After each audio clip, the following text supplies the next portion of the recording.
Monsieur le juge président, Monsieur les juges assesseurs, dans la continuité donc de mes plaidoiries commencées le 12 juin 2024, me voici de nouveau devant vous. Me voici de nouveau devant vous pour toujours clôturer les plaidoiries qui ont été faites avant moi par les confrères Almami Samori Traoré, Pépé Antoine Lama et Antoinette Ouedraogo.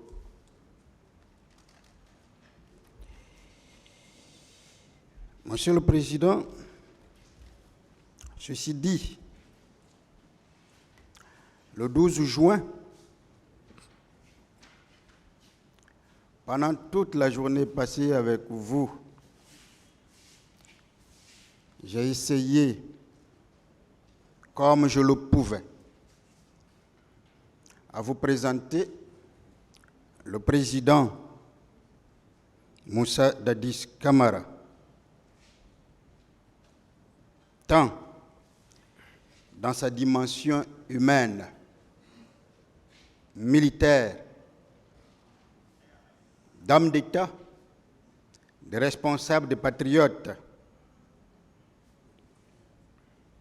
et même de prisonniers politiques. Ma vision, et c'est ce qui va être étalé aujourd'hui, était justement d'indiquer dans un premier temps ou de soumettre dans un premier temps des pistes de réflexion. En réalité, des questions pour que dans le secret des délibérations, que ces réflexions se cimentent, se bétonnent dans le subconscient de chacun d'entre vous, membres de ce tribunal criminel, dans l'intériorité de chacun d'entre vous, même si cette intériorité qui doit rester et demeurer ne s'extériorise pas pour ne pas que l'on remette en cause la neutralité, l'impartialité que vous devez incarner à tous égards, y compris entre vous, juges.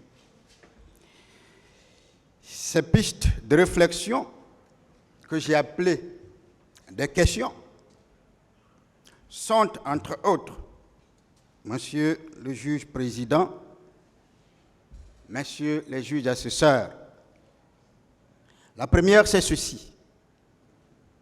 Est-ce que dans notre pays, l'accomplissement du devoir patriotique est un crime? Je vous ai présenté la dimension patriotique du président Dadis.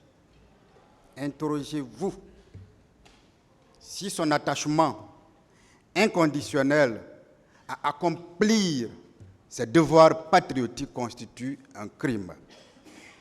Si vous trouverez que la réponse est affirmative, ben vous le condamnerez. Mais si vous saviez, et je sais que vous saviez, que la réponse, elle ne l'est pas, il sera donc acquitté, il sera libéré. La deuxième question, Monsieur le Président, c'est bien ceci. Est-ce que dans notre pays, la prise inconditionnelle en main de ses responsabilités de citoyens est un crime, quelle que soit par ailleurs la position que nous occupons? Que nous soyons avocats, que nous soyons magistrats, que nous soyons ministres, que nous soyons présidents, que nous soyons directeurs de banque, est-ce que pour avoir assumé ses responsabilités en tant que citoyen, en tant que Guinéen, cela peut constituer un fait répréhensible pénalement? Vous comprendrez que la réponse, elle est non. Et dès lors que dans le subconscient, dès lors que dans le secret de vos délibérations, vous répondrez à cette question, je sais que le président Dadis retrouvera ses proches bientôt. La troisième question, Monsieur le Président, c'est à qui ont profité les crimes des événements du 28 septembre 2009? Est-ce qu'ils ont profité au président Dadis? Votre décision aura certainement sa réponse là. Est-ce que ces crimes ont plutôt profité à d'autres personnes? La décision que vous rendrez en ce qui concerne le président Moussa Dadis Camara devra se cimenter là, devra s'inspirer là. Pour vous, membres de ce tribunal criminel, réfléchir à ces questions sera un devoir de conscience. Un devoir de conscience silencieux, une conscience silencieuse qui n'aime pas le bruit, mais qui doit et devrait vous hanter pour que elle ne vous quitte pas, pour ne plus vous quitter. En tout cas, jusqu'au vidé du délibéré, c'est rendu de la décision.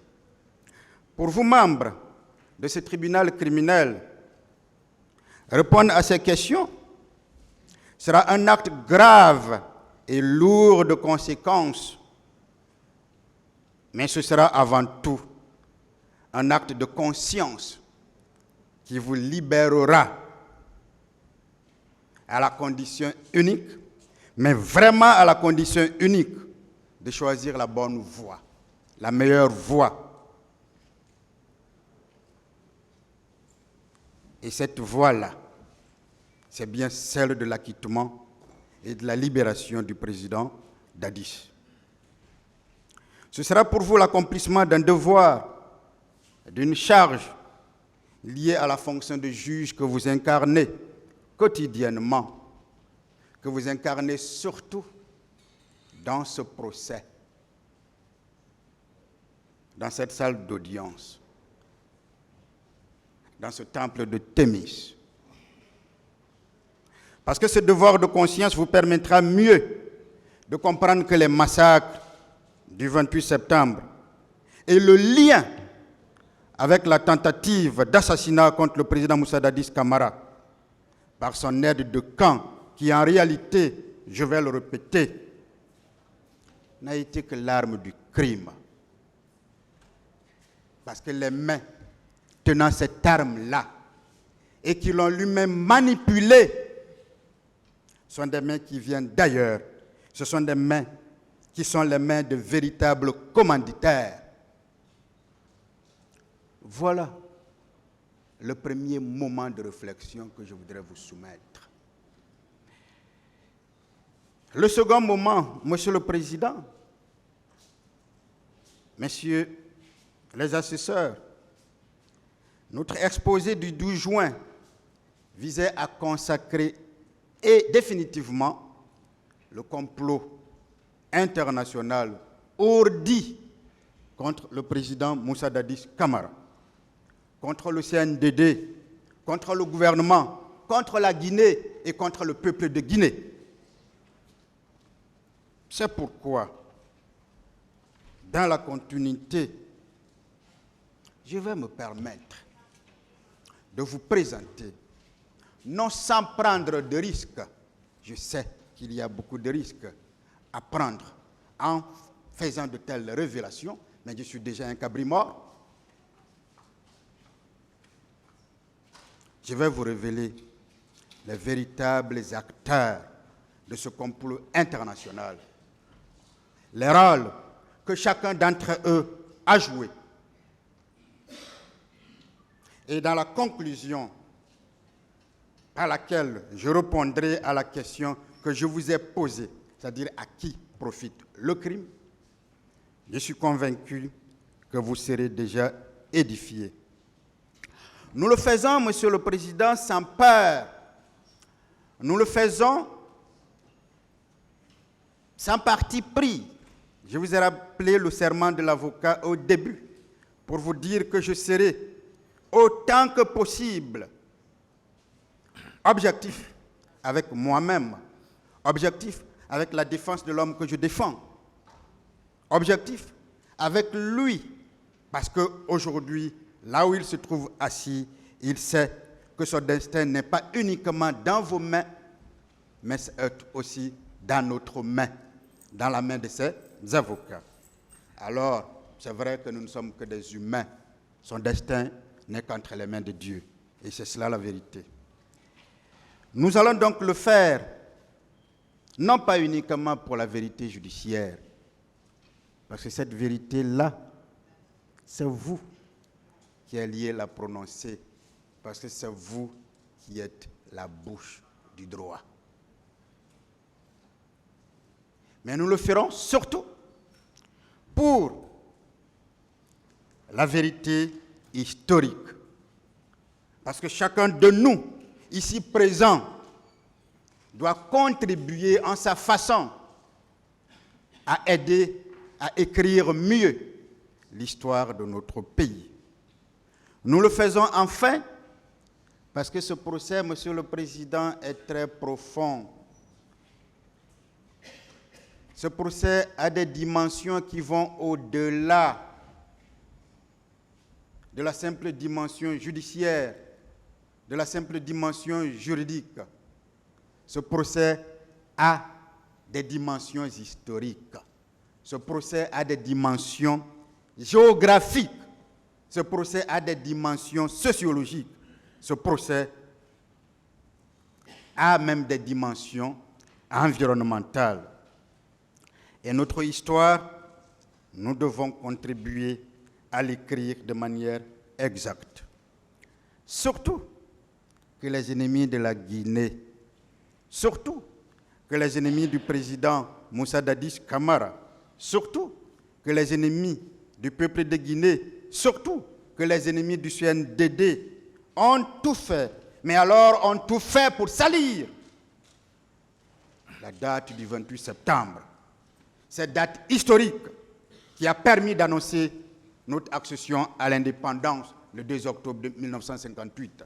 Cette date qui a succédé au 25 août 1958, ce jour de courage où le premier président de notre pays a eu le courage de dire au colosse de Gaulle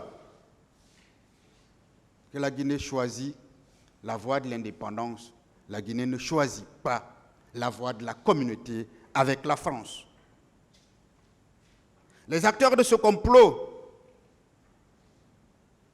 contre le président Moussa Dadis Camara, contre le CNDD, contre le gouvernement guinéen, contre la Guinée, le peuple de Guinée, étaient organisés en bras ou ailes militaires,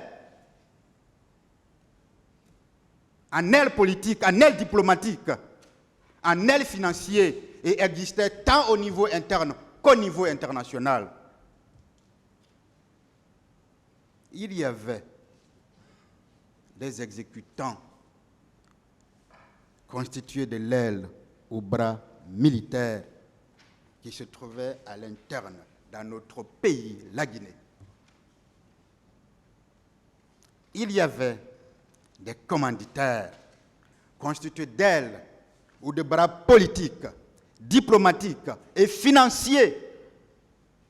Certains se trouvaient ici, en Guinée.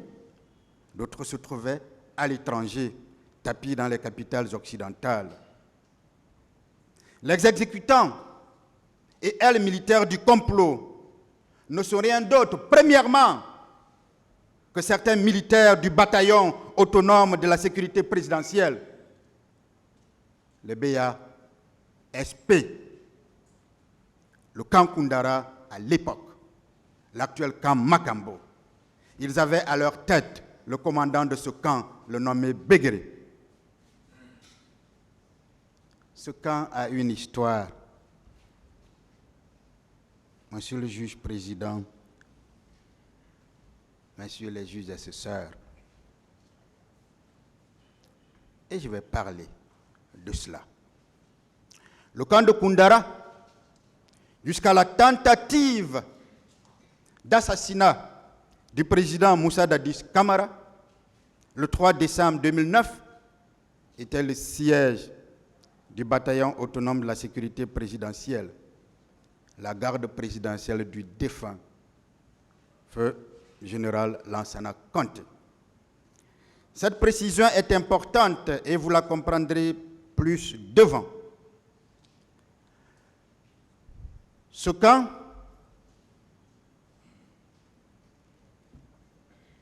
est le fruit de la coopération militaire française. Ce corps a donc été entraîné, encadré et équipé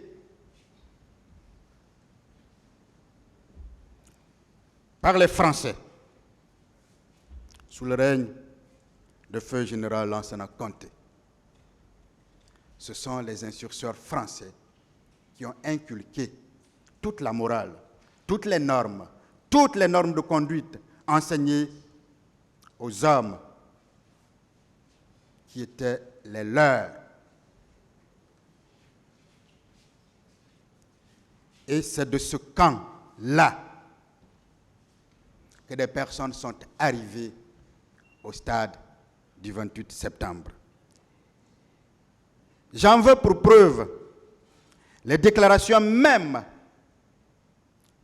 du commandant Toumba, qui a dit publiquement ici avoir vu Béguéré au stade du 28 septembre. Mais qui était le responsable direct de ce camp? À qui devraient se référer les éléments de ce camp?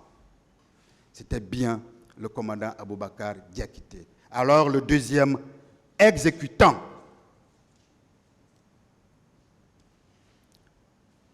c'était le tout-puissant de ce camp. C'est de lui que dépendait ce camp. Et d'ailleurs, il vous a dit ici, publiquement, qu'il fallait que les gens se réfèrent à lui, et uniquement à lui. Et les événements ont montré que ce camp relevait effectivement de lui. Parce que lorsque la commission d'enquête internationale a été mise en place,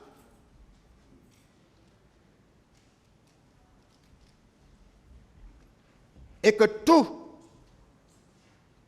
les personnes devraient se mettre à leur disposition, y compris le président Dadis,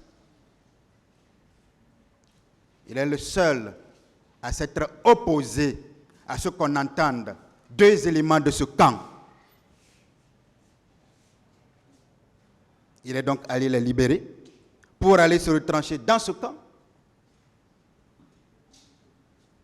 Et on connaît la suite.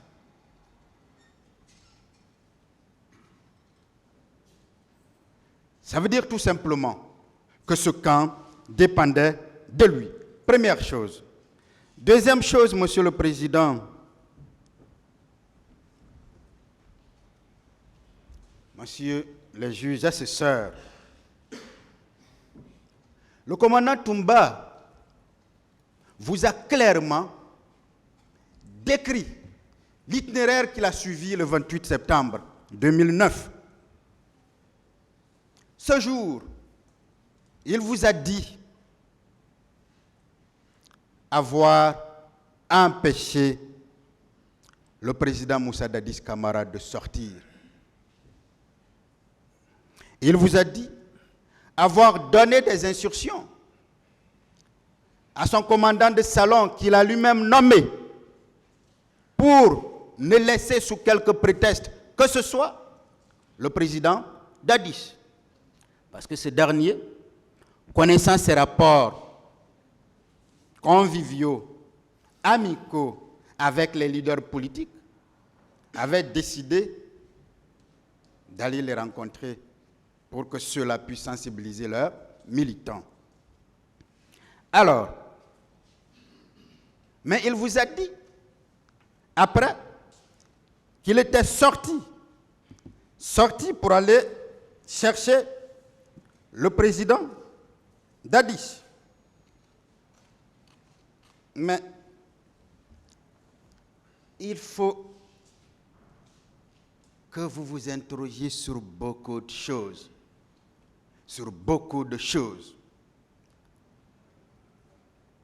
Il vous a dit qu'il a appris que le président était allé au stade. Mais il ne vous a pas dit qui lui a fourni cette information. Il aurait dû le fournir. Deuxièmement, il vous a dit, en chemin, être arrivé jusqu'au pont 8 novembre. Lorsque vous apprenez que le président est allé au stade, est-ce que vous avez besoin d'aller jusqu'au pont 8 novembre, alors même que le stade est avant le pont 8 novembre, alors qu'à partir de Madina, il pouvait tout simplement monter, ou bien passer par la route Le Prince. La vérité se trouve où? La vérité, c'est que les éléments du camp Koundara qui se trouvent ici et qui sont allés envahir le stade étaient sous ses ordres et ils devaient se rencontrer au pont, sur le pont 8 novembre. C'est d'ailleurs pourquoi, aussi bien dans les PV d'audition de Cellou Dalein, de François-Louis Sénifal, de Mouktar et tant d'autres, il a été clairement indiqué que c'est uniquement, alors même que l'ambiance était bon enfant, que quand il est arrivé à la tête de ces militaires, que les tirs avaient commencé. C'est aussi élémentaire. Et on ne peut pas masquer cela simplement parce qu'on a envie de salir un homme, parce qu'on a envie de salir son patron, parce qu'on a envie de salir l'homme qui vous a fait confiance, parce qu'on a envie de salir l'homme pour qui vous avez été conseiller spirituel. La vérité, c'est que c'est à partir du pont 8 novembre qu'ils se sont rencontrés avec la troupe de Begré, qui est sortie du camp Koundara pour aller directement au stade du 28 septembre. Mais une autre chose, toujours à ce niveau, mais le commandant vous a dit, j'en parle, parce qu'indépendamment de lui, on a voulu vous faire comprendre que le président était au stade à Marokana pour étayer sa version. Mais, Monsieur le Président, j'ai produit ici, au débat de cette procédure-là, une photo dans laquelle vous trouviez la résidence du président et la résidence de son aide de camp, le commandant Toumba. Il n'y a que 10 mètres, 20 mètres entre les deux résidences. Ce jour, ils étaient tous là, puisque lui-même a dit avoir confié le président à son commandant de salon, Mohamed Kondé alias Escobar. Pourquoi le commandant Toumba sortirait du camp de la présidence pour aller chercher le président Moussa Dadis Camara au stade, alors même qu'il était plus facile pour lui de rentrer tout simplement à la résidence du président et de voir s'il est là ou pas.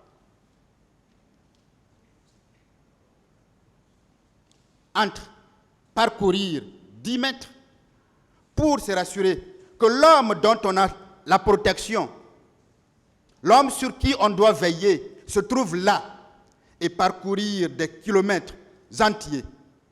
Venir jusqu'au pont 8 novembre. Qu'est-ce qui était plus facile? Qu'on ne nous prenne pas pour des enfants, qu'on ne nous prenne pas pour des imbéciles. Nous comprenons bien les choses. Il était beaucoup plus facile pour lui d'aller à la résidence de son patron qui se situait uniquement à 10 mètres, à 20 mètres. Lorsqu'il ne le voyait pas, oui, on aurait compris. Alors, s'il ne l'a pas fait, mais pourquoi n'a-t-il pas demandé au commandant de salon qu'il a lui-même nommé, Escobar, à qui il a confié le président Moussa Dadis Camara, en lui interdisant de ne le laisser sortir sous quelque prétexte que ce soit? Vous devriez encore vous interroger là. Il était plus facile pour lui d'aller demander à son commandant de salon où est le président. Cela lui aurait évité de parcourir ce long et très long ou ces longs kilomètres inutilement. Troisième élément, monsieur le juge président, messieurs les juges assesseurs, entre M. Toumba et le président Dadis, mais il y avait un talkie-walkie. Mais il n'avait même pas besoin de se déplacer pour savoir où il se trouve. Pourquoi n'a-t-il pas utilisé ce talkie-walkie? Quatrième élément, toujours sur le talkie-walkie, il y avait un talkie-walkie entre Toumba et toute son équipe. C'est d'ailleurs lui qui a doté les éléments de la garde présidentielle de ce talkie-walkie. Mais pourquoi ne pouvait-il pas tout simplement appeler dans ce talkie-walkie pour que tout le monde réponde? Nous sommes là pour que l'histoire de notre pays soit bien écrite. Mais nous sommes là pour éviter qu'on diabolise un homme. Nous sommes là pour éviter qu'on fasse un homme un monstre, alors qu'il est tout sauf cela. Le cinquième élément, Monsieur le Président, entre la résidence du président Dadis, où se trouvait la présidence, et la sortie du camp, il y avait 5 checkpoints, 5 barrages. Pourquoi le commandant Toumba n'a pas cherché à savoir, au niveau de ces checkpoints-là, si le président était sorti? S'il ne l'avait pas vu, si son commandant de salon ne lui avait pas dit qu'il était là, si les talkie-walkie ne lui avaient pas fourni, n'avaient pas permis qu'il ait toutes ces informations-là, pourquoi n'a-t-il pas pris la peine de s'informer auprès de ces checkpoints-là? Surtout que dans cette déclaration, dans la deuxième phase de son passage ici, le commandant Marcel vous a fait comprendre qu'il avait entendu des cris ou des gens qui parlaient de Dadis, Dadis, Dadis, comme si un cortège passait.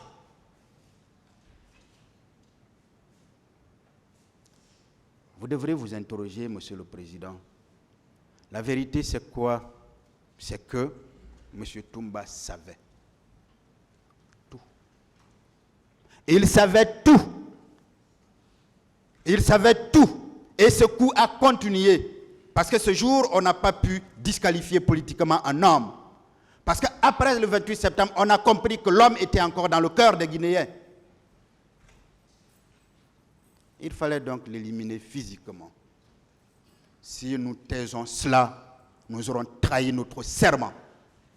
Si nous taisons cela, nous aurons trahi tout ce pourquoi nous portons cette robe. Si nous taisons cela, nous raccrocherons nos robes et nous abandonnerons ce métier noble dont je vous ai parlé dès le début. Mais sur le plan même sécuritaire, Monsieur le Président, et je veux bien rendre hommage à un des anciens gardes d'un ancien président français. Je veux rendre hommage à celui qui s'est occupé de Mobutu pendant 30 ans. Je veux rendre hommage à celui-là qui s'est occupé de Pascal Lissouba, qui m'ont vraiment aidé à comprendre le fonctionnement d'une garde présidentielle, y compris avec des schémas. Il n'est pas possible, le commandant le sait, lorsque une garde démarre, il n'est pas possible qu'un intrus y entre. Lorsqu'une garde démarre, ça s'appelle le diamant. Quand vous n'êtes pas dans le diamant, que vous soyez ministre de la Défense, que vous soyez chef d'état-major, général des armées, que vous soyez chef d'état-major particulier, que vous soyez la femme d'un président, vous n'avez pas accès. Si vous y allez, on vous abat. Mais quand ces propos sont tenus, ici dans cette salle, devant le monde, mais on est ridiculisé. Mais comment est-ce possible que l'aide de camp vous dise « Je n'ai pas vu le président et j'ai couru pour aller le chercher ». Mais il aurait été abattu parce qu'il n'appartenait pas au diamant formé. L'aide de camp, c'est l'homme de confiance. Il tient la mallette du président. Mais il ne doit même pas être dans la sécurité rapprochée. Parce que ce sont eux qui ont la charge, quand ça ne va pas, d'évacuer le président. Et eux, ils se méfient d'ailleurs de l'aide de camp. Parce qu'à tout moment, il peut porter atteinte à la vie du président. On l'a d'ailleurs vu le 3 décembre. On l'a vu avec le président Sadat. Mais c'est l'aide de camp. Même la garde rapprochée, les éléments de cette garde rapprochée se méfient entre elles. C'est pour ça qu'il y a plusieurs divisions dans une garde présidentielle. Une première division, une deuxième division, une troisième division, peut-être une quatrième qui va s'occuper de la famille présidentielle. Si vous n'aviez pas été dans une des divisions, qui que vous soyez, vous ne pouvez pas. Alors qu'on ne vienne pas raconter des racontards pour faire comprendre que non, il ne me faisait plus confiance. Alors, parfois, je voyais le colonel Thiegro devant lui, je venais, je l'écartais, je le poussais. Tantôt, je l'ai vu monter et je l'ai pris, je l'ai tapé comme ça, je l'ai jeté. Ce sont des discours enfantins.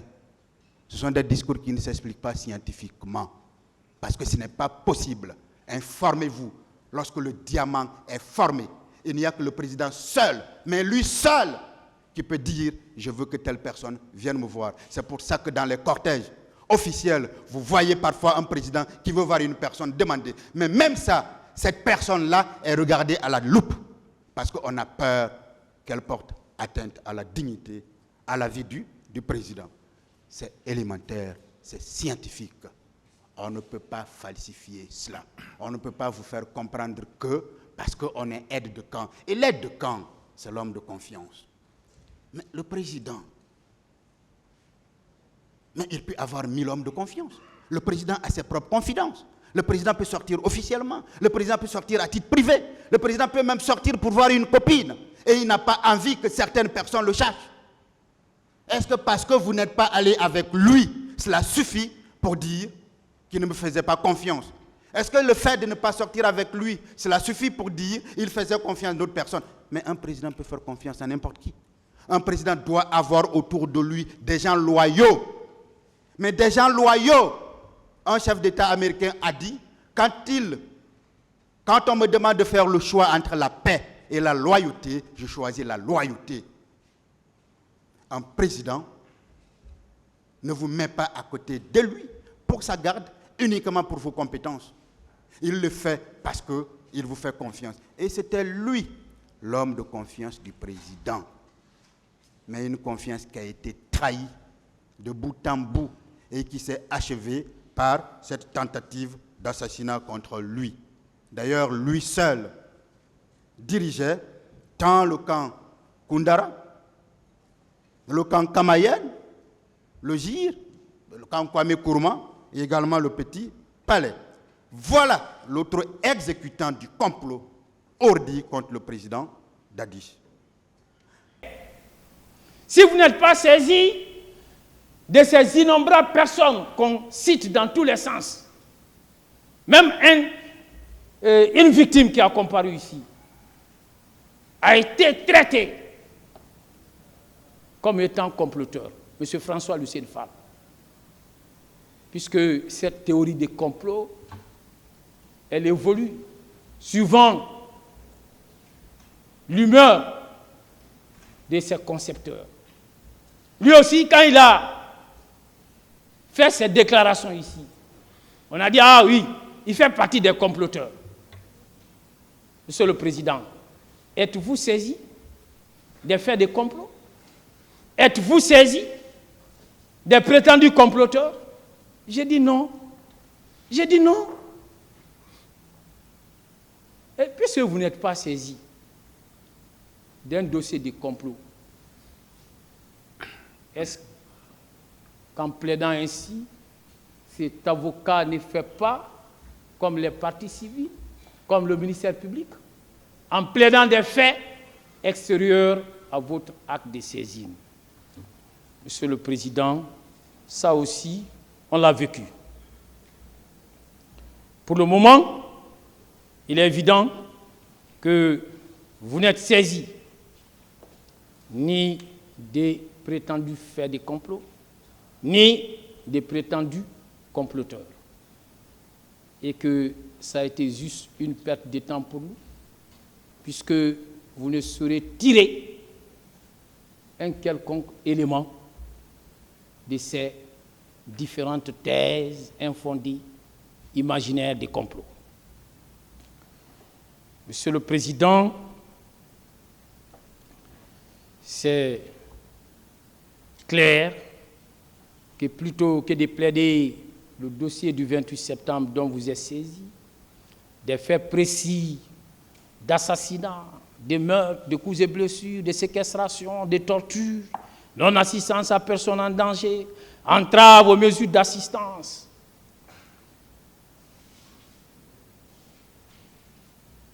Les faits pour la complicité desquels son client a été saisi, il a plaidé d'autres faits. Monsieur le Président, quelle incohérence!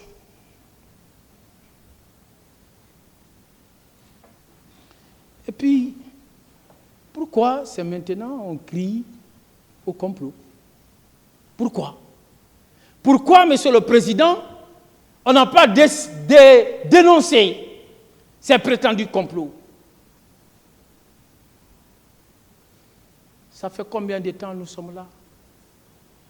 Avant la tenue de ces procès, pourquoi ces prétendus complots n'ont pas été dénoncés? Pourquoi, Monsieur le Président, ces prétendus complots n'ont pas donné lieu au dépôt d'une plainte pour qu'une procédure régulière soit engagée? C'est pour vous dire qu'il ne s'agit ni plus ni moins que de la poudre au jeu. C'est tout. De l'enfumage. Monsieur le Président. Monsieur le Président, pourquoi le président Dadis et sa défense n'ont pas dénoncé ces prétendus faits de complot reprochés à M. Alpha Condé, pendant que celui-ci, en contrepartie d'une alliance politique, maintenait certains de ses proches à des hauts postes de responsabilité, à la présidence, M. Moussa Keboro, Camara, et M. Claude Pivi? Pourquoi en ce moment, ils n'ont pas dénoncé? Pourquoi en ce moment, ils n'ont pas dénoncé pendant que M. Alpha Condé, en contrepartie de cette même alliance politique, nommait d'autres hauts fonctionnaires dans des fonctions de haut niveau? Monsieur le Président, Monsieur Papakoli Kourouma, Monsieur Cessé Alexandre Lois, Frédéric Lois, la liste est longue, j'en passe. Pourquoi? De qui se moque-t-on? De qui se moque-t-on, Monsieur le Président? En tout cas, pas de vous, en tout cas, pas du peuple de Guinée, parce que nous connaissons tous l'histoire de ces pays. Que le président Dadis puisse se passer de cette théorie et puisse affronter la justice de son pays, faire face à sa responsabilité pénale. C'est le plus important, Monsieur le Président. Monsieur le Président, on est allé jusqu'à franchir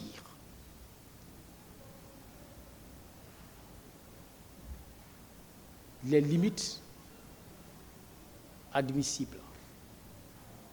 On est allé jusqu'à vous dire que c'était M. Moussa Tchegboro Kamara et Claude Pivy qui tenaient le pays après les événements malheureux du 3 décembre. Monsieur le Président, qui ne connaît pas M. Moussa Tchegboro suite à ces procès, qui ne le connaît pas. Monsieur le Président, qui ne le connaît pas, peut-on être fier de soutenir que celui-ci tenait le pays après les événements du 3 décembre? Monsieur le Président, qui ne connaît pas M. Claude Pivy, qui ne connaît pas, qui a même fui la justice de son pays à l'occasion d'une évasion organisée par lui, le président Dadis et son petit cercle. Mais ils n'ont pas réussi à s'enfuir. L'autre était commando.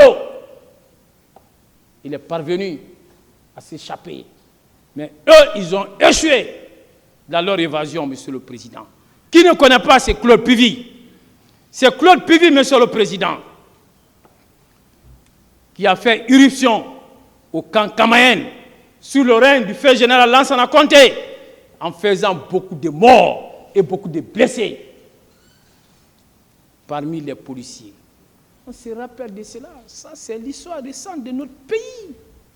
Nous en sommes tous les témoins oculaires. Qui ne se rappelle pas de ce Claude Pivy, Monsieur le Président, qui s'était illustré dans les différentes mutineries qui ont secoué les camps de la capitale. Monsieur le Président, je vais parler des camps de Sangoya, Kamayen, Alpha Diallo et celui de la base militaire. On se rappelle de cela. On ne dormait pas en ce moment. À tout moment, c'était des bruits de bottes.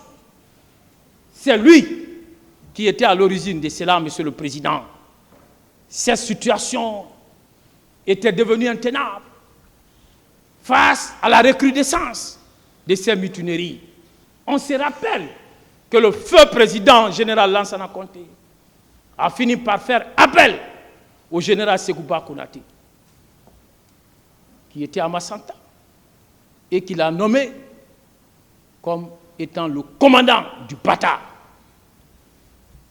C'est ce dernier qui réussira finalement, Monsieur le Président, comme les militaires aiment à le dire, à le faire rentrer dans les rangs. Qui ne se rappelle pas de cela, Monsieur le Président? C'est d'ailleurs Sekouba Konaté qui, après le chaos que fut la gestion du pouvoir sous le règne du président Dadis, c'est lui qui a été désigné par l'accord de Ouaga. C'est lui qui a conduit à bon port la transition guinéenne, Monsieur le Président. Ainsi, vous conviendrez avec moi que parler de Tchegboro et de Claude Pivy avec fierté, en soutenant que c'était ceux-là qui tenaient le pays après les événements du 3 décembre, alors que la seule évocation de leur nom suffit pour s'aimer la désolation, suffit pour s'aimer la consternation, suffit pour s'aimer la psychose sur leurs victimes innombrables.